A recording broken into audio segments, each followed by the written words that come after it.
Hey there, welcome to day 1325 of What's You Up To Now. Sharon Horne-Ellstrom here, documenting the journey as I transition from the brick and mortar corporate world of business to the online world of business.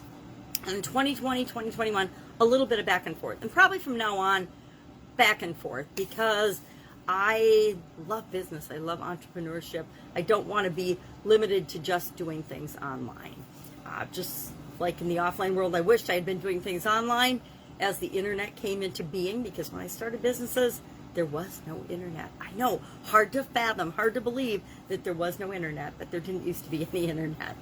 So it's definitely changed the way we do a lot of different businesses, the way we do a lot of different things. So today, our annual challenge this year is all about getting to know ourselves better, doing one thing every day that helps to center us. From a little journal book, Do One Thing Every Day That Centers You.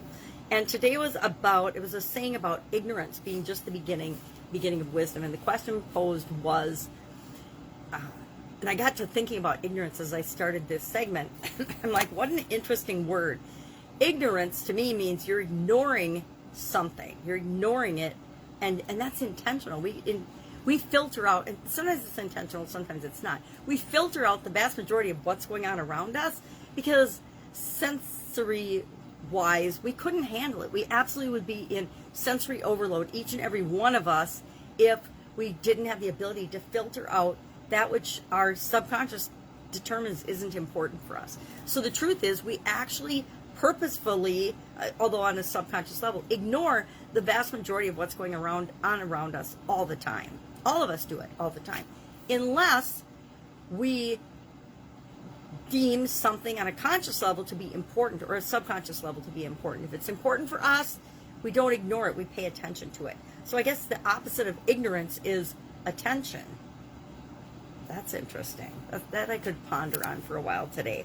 So the point is, when do you realize that you don't know what you don't know? When do you realize that something is important to you? Well, usually something changes in our life, or we decide, which is a change, whenever we make a decision, that we want something to be important in our life. Maybe it's our health, maybe it's our relationships, maybe it's our career or our job, maybe it's our education, maybe it's our belongings, maybe it's our environment, maybe it's our surroundings. Whatever it is for us, when something changes or becomes important, or it gets our attention because it's not like we want it to be, that's when we let go of ignorance and we start paying attention to things that are important with respect to that thing that we want, that goal, that desire, whatever. So I think ignorance is really a fascinating word, and I've never honestly thought about it before. I always just thought, well, ignorance means you're ignorant and you just don't care about something, or and it's true, you don't care about it,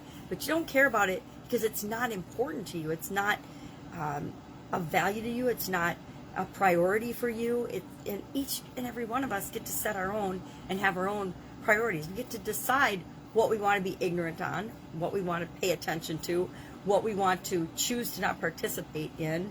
And that's actually probably some of the wisest things that we can do. So maybe my thoughts on what I don't know that I don't know is that ignorance is probably bliss, and ignorance in some instances is indeed bliss and the right choice and the right decision for each and every one of us. We're all ignorant to a lot of things, but we don't know it. So a really interesting one. Sometimes they give me cause to pause and think, and today's is one of those. So that was our annual challenge today, all about getting to know ourselves better, centering us, what makes us tick, what's important to us. And again, day 258 today, so the book goes from one way to the other pretty quickly, and before we know it, it's the end of the year and we're into next year's challenge, which I'm working on, by the way. I'm actually working on next year's challenge. It's going to be different. It's going to be definitely different than the past challenges have been, which is exciting because just like everybody and everything else, I need to change and evolve, and as I know more and learn more and experience more, do and try things that are different as well, and create different things in the planet and the world.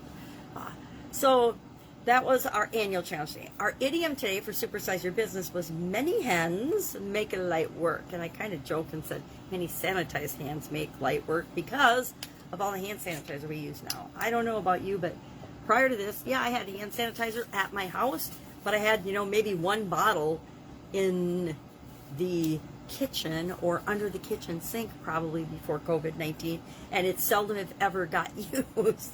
Now we have, the whole beginning of COVID, the whole panic over the lack of hand sanitizer, as if hand sanitizer is the be-all and end-all of what's going to keep us safe. Well, again, a topic for another day. But many hands make light work. This is one of those idioms and expressions that's been around since the Greek and Roman times, since the 1300s. It appeared in English as a proverb from John Hayward in 1546, so it's been around for hundreds and hundreds of years. Anything that's been around for hundreds of years impacts us, and I think that many hands making light work, when it applies to building and growing and supersizing our business, just makes sense. It means that we're not going to create the business that changes the world on our own. We're not going to change the business that maybe even changes our family's life all by ourselves. It takes other people. There is no business that exists without other people, right?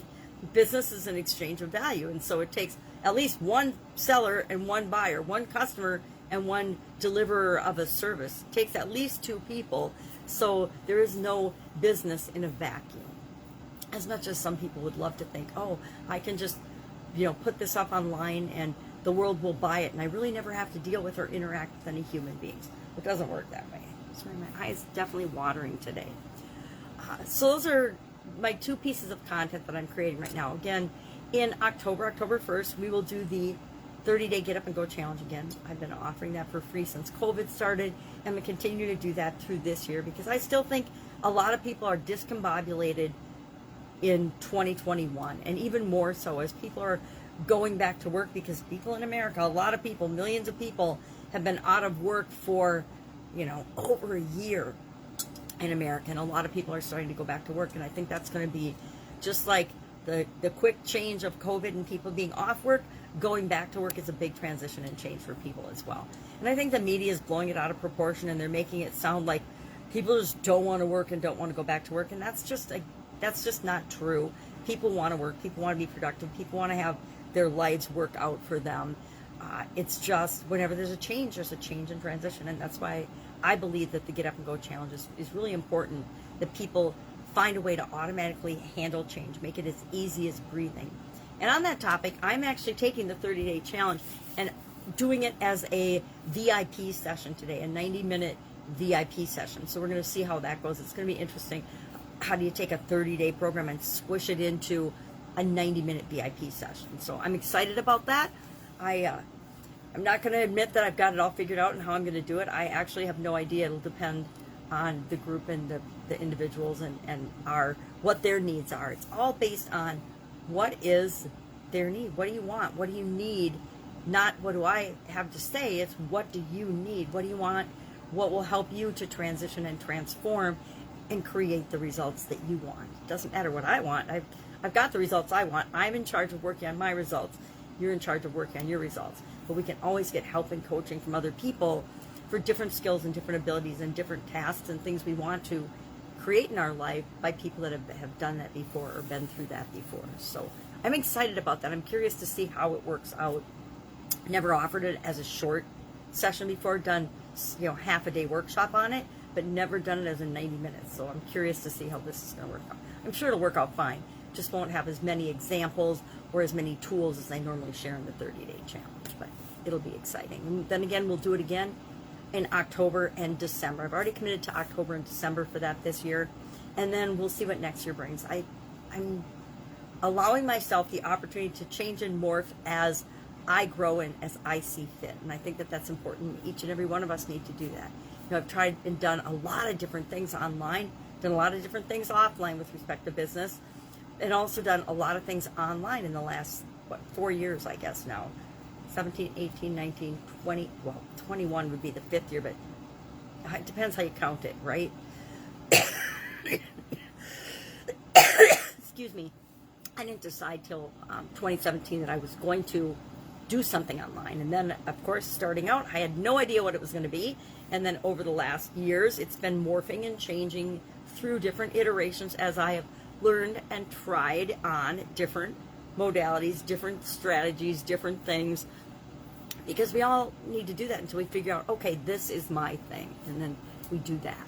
We continue to do that after we determine what that is. And I will admit, I'm still working a little bit on what is exactly my thing? What am I here to contribute? What am I here to share? And that's part of all of our personal growth and development. What am I here to share? What am I here to learn? Who am I here to become so that I can make the world a better place and provide value to other people? All right, any questions? Hit me up in the comments below. Otherwise, I've got a workshop today. I've got a VIP session today. I've got a couple of consulting calls. So go out, have an awesome day, and I'll, of course, be with you tomorrow.